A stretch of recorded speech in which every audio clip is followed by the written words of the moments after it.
Alright, all you Halo enthusiasts out there, even if you're not a Halo enthusiast, you just enjoyed watching the gameplay or you're just curious, welcome to a video that's going to break down the guns of the Halo Infinite Beta. It's been over for about a week or two now, and I did put together a little compilation of all the guns that they had featured in the game.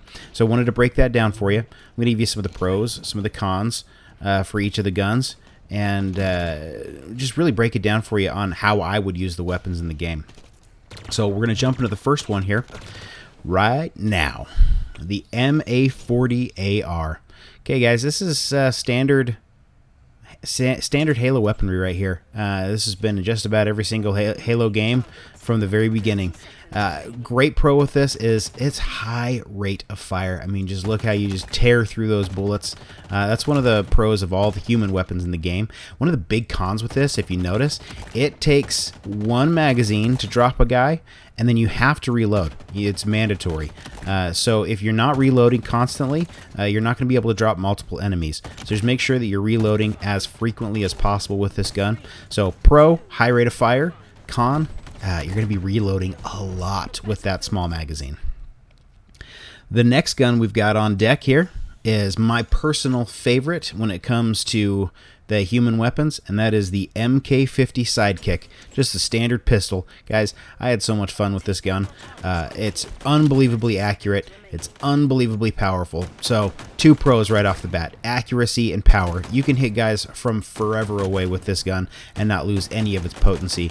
The downside is, again, the magazine. Most of the human weapons, that's the story. It's the magazine size, right? But watch how fast you can reload this handgun. That right there makes it one of the best human weapons to use in the game. So pros, accurate and powerful. Con, small magazine. Next gun we've got up on deck here is we're going to jump into one of the newer weapons in the game, and that is this guy right here, the Pulse Carbine.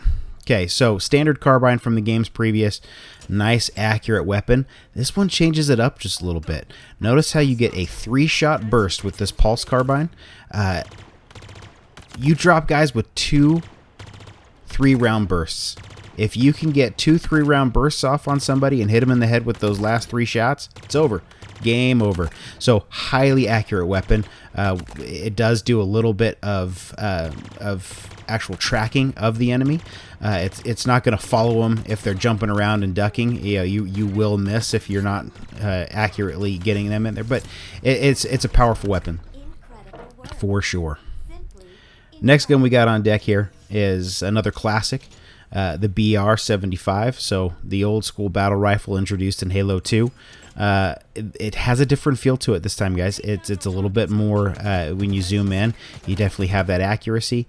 The one downside I will say to this versus the Pulse Carbine is it does take multiple rounds to hit somebody, but here's the nice part with it is you do have a lot more control because you're not trying to track onto people. The accuracy from a distance is much better. You're not going to get any of the trail of the bullets themselves. So pro, powerful and accurate. Con, it definitely takes a few more bullets to drop guys than it does with the Pulse Carbine. Next gun on deck is what I like to call the garbage heap, the plasma pistol. Yeah, this thing's a piece of garbage, guys. No ifs, ands, buts about it. It's not a good gun. It never has been. It does have some pros though. So you do get the charge shot still with this, like this, where you can take somebody's shield out as long as you have a good secondary weapon in the background, like your pistol or battle rifle. You can always noob combo people, drop their shield, take a headshot, and be done with them. And it's great with the charge shot to take out vehicles. But if you're trying to kill somebody with this gun, good luck. Watch how long it takes me to take this guy out. Forever. So it's not good for just regular combat, but it does have its pros. Next gun on deck, this one I loved. Another new gun to the game. This is the VK78 Commando. So it's a heavy machine gun. All right, so with this guy, you can just hold down the trigger and let bullets fly. But if you do that, it is such a heavy machine gun that even the Master Chief can't hold this thing steady. You get a lot of kick all over the place. But if you take this gun and treat it more like the pistol and pull that trigger with single round shots, you don't lose that accuracy. You bounce back to that original spot. So don't just hold down the trigger. Use this as a single round fire gun, and you're going to be a whole lot better off with it. Love this gun though. It's great. Next gun on deck, another new one. This is the shock rifle. This one is interesting. It took me a minute to figure this one out, and you'll notice when I start taking these first shots, lightning arcs off to the side. That's because you have arc damage with this gun. So it's like a sniper rifle. If you hit somebody first round to the head with it, it's going to drop them. But it's going to do damage to anybody near them also. So very unique gun. I actually really like it.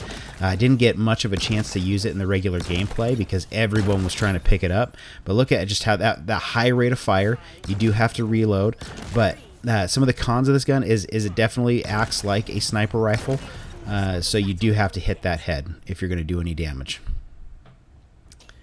Next gun, this is another new one. This is a new shotgun. It's the CQS48 Bulldog, and not a fan. This Bulldog doesn't have the bite that it should. If you notice, every single one of these is a 2-shot kill. It's not like the old shotgun where if you were right next to somebody you could take them out with one shot.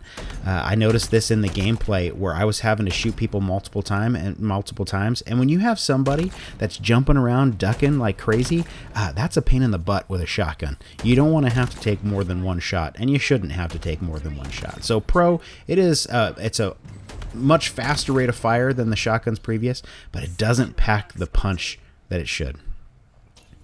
This shotgun, however, an alien version, the Heatwave, this one's unique. This is a new one. The bullets actually bounce around. The shots will bounce around the map, so you can actually take shots.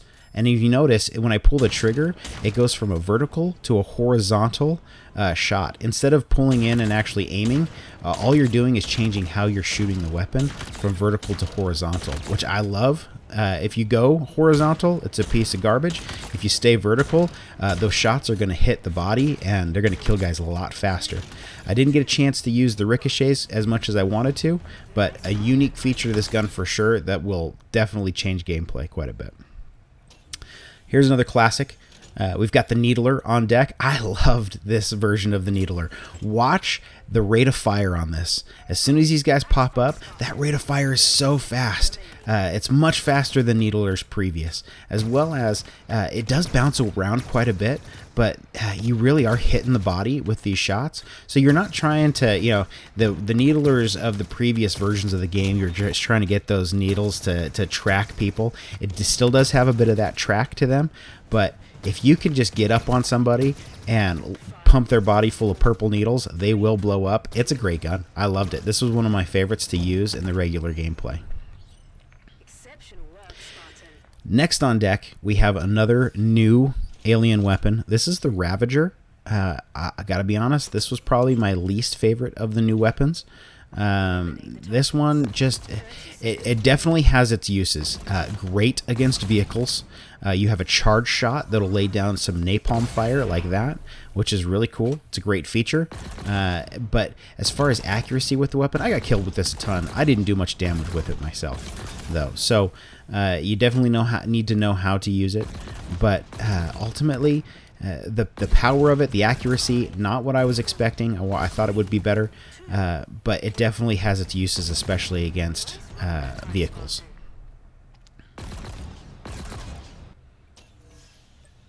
And this one almost needs no introduction. I love the sniper rifles in Halo, primarily because of the power. The S7 sniper is, just look how it takes those guys down. They drop like sacks of potatoes. If you get that headshot, it's unbelievably satisfying. So really, as far as the cons on this one, it is a little bit jittery when you get down into the aiming, but the power, unrivaled. If you do miss the head, it still is a 2-shot kill, so you can hit them with the 2 shots. And I will say that the difficulty is if you are getting shot at, you will drop out of your aiming mechanism. The next gun, I love this gun, and it's so appropriately named, right? The M41 SPNKER. I don't think that I did not get a triple kill. I think I missed one triple kill with this thing the whole time. But, I mean, can you beat a double barrel rocket launcher? There's nothing better. So if you'll notice, your rate of fire, you do have 2 rockets, and then you have to reload, but you have 2 freaking rockets.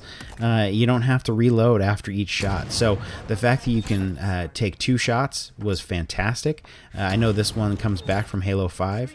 The power is unmatched. It's great. It's accurate, and you get 2 shots. You can't beat it. Now it's time for the moment we've all been waiting for. My favorite weapon in the game. And look how fast I ran up and grabbed that sucker. This is the Skewer, ladies and gentlemen. I dig this gun so much. So it's accurate, it's powerful, and the kicker is if you notice I keep zooming in, you don't even need to zoom in with this thing. I learned later that you can just hip fire this thing and you can take people out super accurate. So it does have the aim, the zoom in aim mechanism where you can focus in on somebody, but you don't even need to do that. So while you're reloading, you could be lining up your next target to take the shot. So it's good times. Love that gun. Well, guys, those are the new guns and some of the old guns that Halo's introduced in the beta. So looking forward for this to come out December 8th. Please join me in playing it as soon as it comes out, because I'm looking forward to getting some team battles together and really going to town in this game. Thanks for watching, guys. Have a wonderful day, have a wonderful weekend, and look forward to seeing you on all of the videos that are coming up in the future.